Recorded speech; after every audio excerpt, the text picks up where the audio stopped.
What's going on, guys? It is Shay here. Today, everybody, I'm going to be telling you guys the complete history and complete life story of Souichirou Ato.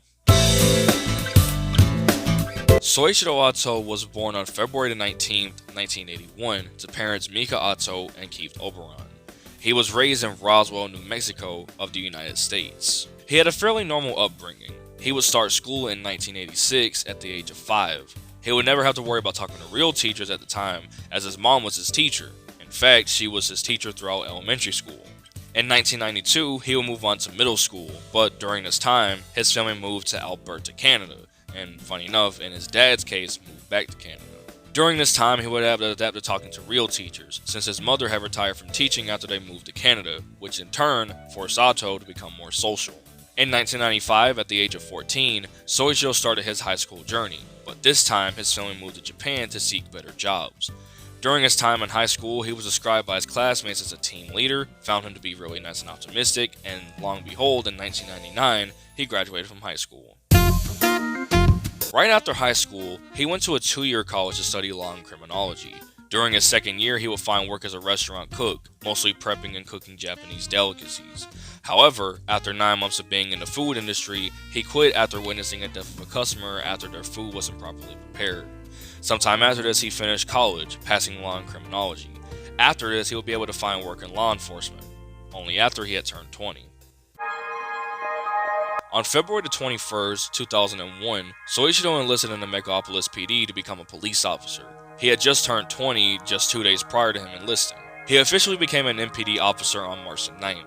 His detective career, however, would start in early of 2002. In order for him to be promoted to this rank, he did a written test and had to get specialized training. But even after all of that was completed, he was never accepted by any former or current detective at the MPD Central Station at the time. So he was never a detective while at the Megapolis PD. However, a police organization called Special Police Dekaranger was accepting new detective recruits. Ato immediately enlisted and was transferred over just a couple of months later. After being transferred over to Special Police Dekaranger and finished some more training, he was officially branded an SPD detective. He was stationed on the planet Chambina for his early deployment, as the Earth Deca base wasn't yet completed. When he was first stationed there, the nickname X-Deca would be introduced. He was dubbed that nickname by the locals due to the unorthodox ways he went off catching criminals. Some didn't see him as a detective, but rather as a poser. However, for most others, many just saw it as a norm for SPD, as they are known to be far more ruthless and strict on criminals than your average police department. While on Chambina, he would be partnered with Ryuji Yako. They ended up becoming very good friends, to the point where even some people thought that they were brothers. They even had a little bit of fun with the idea, saying that they were, with one of them always saying, not biologically. They will both be transferred back to Earth on December 30th, 2003, as the Earth Deca base was really close to being finished. Within Souichirou's first year at SPD, he encountered an officer known as Hiromu Sagawa. The latter was always described as an insecure man who chased down women. He found this out one day when Hiromu was yet again trying to get with a female SPD officer, but after she told him many times that she wasn't interested, he groped her, in which she had slapped him, which in turn made him push her against the wall in a very threatening manner. Souichirou's partner, Ryuji, went over to try to de-escalate the situation, but Sagawa decided to make it worse and intended to fight him, as he was also jealous of Ako's position as a major officer. Souichirou witnessed this and tackled Hiromu with the intent to arrest and sent him to Shigeru Tanaka. The former would be fired on the spot and was told to turn in his equipment on the day of his trial. However, that day has a darker meaning to it. This day was considered to be one of the darkest days for the ground division. At around 3 p.m., Souichirou was doing some paperwork, and while doing it, he heard a shrill scream coming from the halls, only to find his own partner on the ground in excruciating pain. He told an officer standing by to seek medical attention immediately. While trying to see what was wrong, Ryuji Yako would simply tell his partner to get him, instead of telling him that he needed help. Chasing Sagawa into a dirt field, he would exchange words filled of anger to him. After this, they would have a short exchange of gunfire, with Souichirou shooting him in the leg, causing him to lose his gun, ultimately ending the fight. Because of what Sagawa did to Ako, Souichirou would hold an extremely tight grudge against the former, not only for killing his partner, but also for killing a close friend and what Souichirou considered to be a brother. A few weeks after this is when he will be assigned rookie detective Sensaku Banba, or Zen, as his new partner. This particular day would reveal a very dark side of Souichirou Ato. On September 26, 2006, SPD officer Hirofumi Sakamoto was a wanted man for aggravated battery and 3 counts of murder. He had killed 3 of his fellow SPD officer comrades and tried to put the blame on Daiga Kruger. The crime scenes that Souichirou went to during this time all had one thing in common. There was always a dead SPD officer of some sort. Every time he scanned the bodies and weapons, no fingerprints or anything were present to signify foul play. However, he would catch Sakamoto in the act twice, with one in particular resulting in the latter's death. The first time Souichirou caught Hirofumi in the act was when Sakamoto had shot Souichirou's friend Mizuki Hana in her right arm and her left foot. Souichirou witnessed her get shot, and in a fit of anger ran into the room and full-on tackled Hirofumi, punching him but would be punched back hard, letting Sakamoto break free and him leaving the Deka base. After Mizuki was transported to a hospital, Chisaki and Souichirou would follow suit.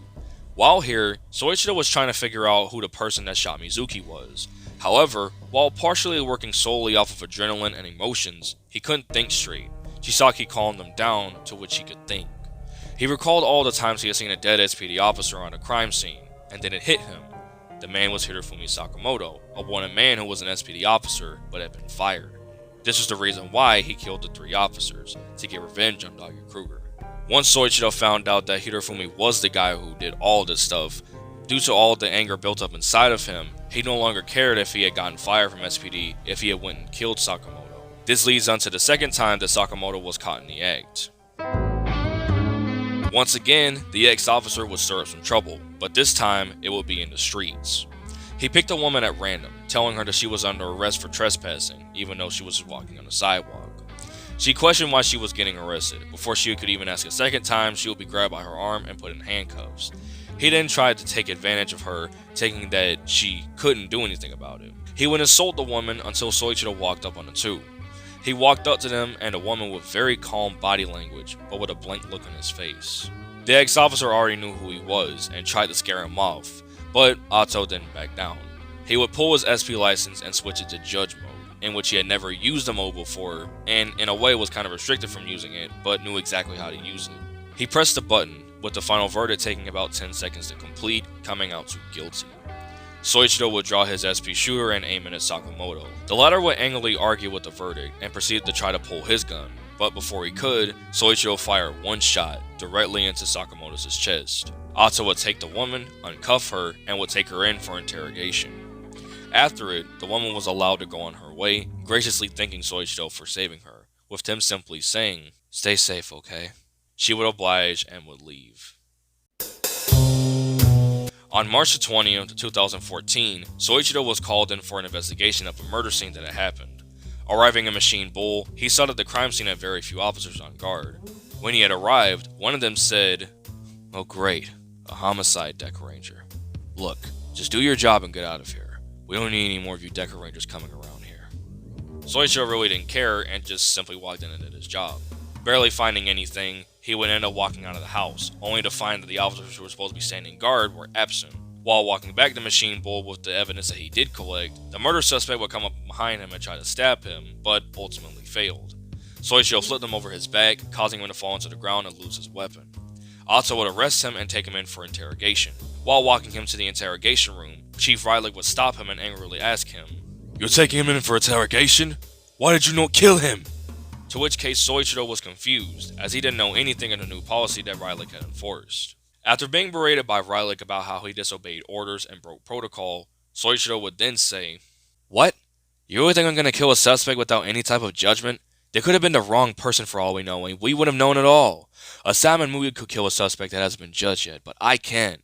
You rather trust 2 Dekas that manipulated the system to get where they are now and have only been here for a few months than to trust someone who has been on multiple, I do mean multiple crime scenes, who know their shit and have been with SPD for years, huh? What kind of logic is that?" After this outburst, Chief Rylick would then tell him, "Well, how about this? You're not fired from SPD. You're out of here due to breaking protocol and disobeying orders. Turn in your equipment and never come back." Souichirou would then storm off into the ground division base and angrily vent to everybody in there. He would turn in his SP shooter and his SP license, and would return to the Deka base for a year. During his time being absent from SPD, he spiraled into a severe state of depression. He spiraled into this state mainly due to the fact that he was basically forced to leave behind what he has been doing and enjoyed doing for the past 13 years. His friends could have never visited him, as they were solving way too many case files to even have any free time. He would walk the streets of Megalopolis alone very frequently, going to arcades and gymnasiums frequently as well. While he walked the streets, he would sometimes see the deck of vehicles whiz past him, and looked away every time that they did. When not doing any of this stuff, he would usually be sitting back at home with his parents, either watching TV or be asleep in his bed.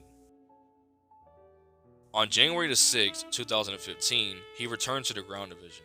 Now, Deca Base was completely underground, and the ground division base had been enlarged and upgraded. Every ground division member gave him a warm welcome back, and even though they lost Souichirou for a while, they were also suffering from a great loss, losing a lot of personnel because of Chief Rylick. Rylick also limited the ground division to solving very few cases, as he didn't see the ground division as such an important asset, and left most of the crime cases to the Dekaranger. After it was found out that Chief Rylick framed Doggy Kruger, he was deleted. When the latter came back to SPD, Souichirou was allowed to come back full-time, in which he happily took the offer and was given his equipment back. Souichirou was allowed to come back full-time, in which he had happily took the offer and was given his equipment back, once again becoming the joyous and bombastic Souichirou Ato everybody always knew him as. And if anybody is wondering about his current whereabouts, Souichirou Ato is still very much active with SPD till this day. So that's it for Souichirou Ato, but let's take a look at some facts about him. He is of Japanese and Canadian descent. He claims that he speaks really bad Japanese. He was 23 when Dekaranger took place, that being in 2004, and in a current day setting, Souichirou was 41. He claims he is between a mix of Dekarangers Tekken Ira or Deka Break and Banban Akaza or Deka Red. He has the optimism of Tetsu, but has the bombastic nature of Ban. He is an only child. Although bombastic, when it comes to stakeouts and interrogations, he is often very optimistic about how to handle them. He is a top pick for interrogation, and while he's really good at interrogating, he absolutely falls through when it comes to negotiation, probably being the lowest of the lowest when it comes to that. So that's going to do it for this video, everybody. So currently, it is 12:10 in the morning of December the 31st. So technically, I'm actually filming this video in a way prior to December the 31st, because technically I started filming this at around 11:40.